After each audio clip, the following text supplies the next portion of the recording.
حضرت عائشہ صدیقہ رضی اللہ تعالیٰ عنہ فرماتی ہیں کہ آقا علیہ الصلوۃ والسلام کی خدمت میں حضور علیہ الصلوۃ والسلام کے ساتھ بیٹھے رہتے، تو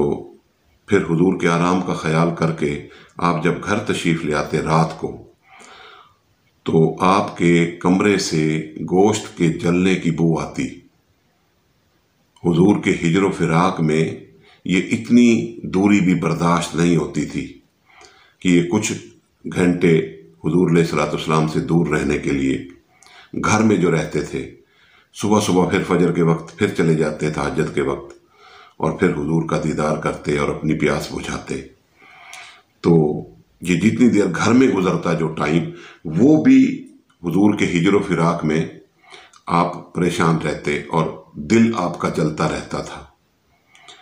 سیدہ عائشہ صدیقہ رضی اللہ تعالی عنہ فرماتی ہیں کہ گوشت کے جلنے کی بو آتی تھی۔ ایک مرتبہ آپ بھی اور آپ کے بیٹے بھی ایک جگہ پہ بیٹھے، تو آپ کے بیٹے کہنے لگے کہ ابا جان، جب میں مشرک تھا، اسلام قبول میں نے نہیں کیا تھا اور میں کافروں کی طرف سے لڑ رہا تھا، تو اس وقت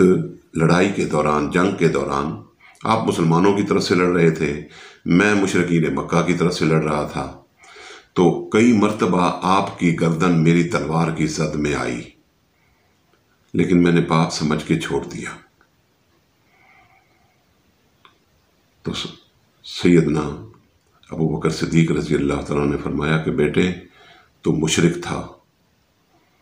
اور تو نے چھوڑ دیا، مجھے چھوڑ دیا، لیکن خدا کی عزت کی قسم اگر تو ایک مرتبہ بھی تیری گردن میری تلوار کی زد میں آتی تو میں تجھے بیٹا سمجھ کے کبھی نہ چھوڑتا، کیونکہ اس وقت تو میرے آقا صلی اللہ علیہ وسلم کا دشمن تھا،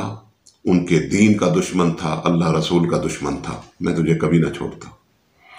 اب دیکھیں، یہ ہے فنائیت کہ اپنے ماں باپ سے، اپنے بیوی بچوں سے، اپنے جان سے بڑھ کر یا رسول اللہ آپ کو چاہنا، حضور صلی اللہ علیہ وسلم کو چاہنا، تو یہ ہے فنائیت، اور یہ ہے ایمان کا وہ درجہ جس کے بارے میں حضور علیہ الصلوۃ والسلام نے حضرت عمر فاروق رضی اللہ عنہ سے پوچھا تھا کہ ابھی تیرا ایمان مکمل نہیں ہوا، پھر فرمایا ایمان مکمل نہیں ہوا۔ جب جان دینے کی بات آئی تو پھر آپ نے فرمایا کہ اے عمر، اگر جان دینے کے لیے دل تیار ہو گیا ہے تو پھر اس لمحے تیرا ایمان مکمل ہو گیا ہے۔ تو اسی طرح جب ہجرت کا وقت آیا تو حضرت مولا علی کرم اللہ وجہ الکریم کو فرمایا کہ میرے بستر پر سو جاؤ، اور یہ کچھ امانتیں ہیں لوگوں کی، یہ صبح واپس کر دینا۔ تو آپ نے وہ امانتیں لے لی مولا علی کرم اللہ وجہ الکریم نے، اور آپ حضور علیہ الصلوۃ والسلام کے بستر پر سوئے، اور پتہ تھا کہ آج کی رات حملہ بھی ہونا ہے۔ ادھر حضور علیہ الصلوۃ والسلام گھر سے چل پڑے اور سیدنا صدیق اکبر رضی اللہ عنہ کا دروازہ جا بجایا۔ آپ باہر تشریف لائے، یا رسول اللہ آپ مجھے حکم فرماتے میں حاضر ہو جاتا۔ آپ نے فرمایا کہ ہجرت کا حکم آ گیا ہے، لہٰذا اب چلنا ہے۔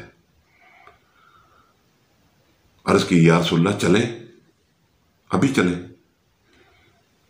حضور علیہ الصلوۃ والسلام نے فرمایا گھر نہیں بتاؤ گے؟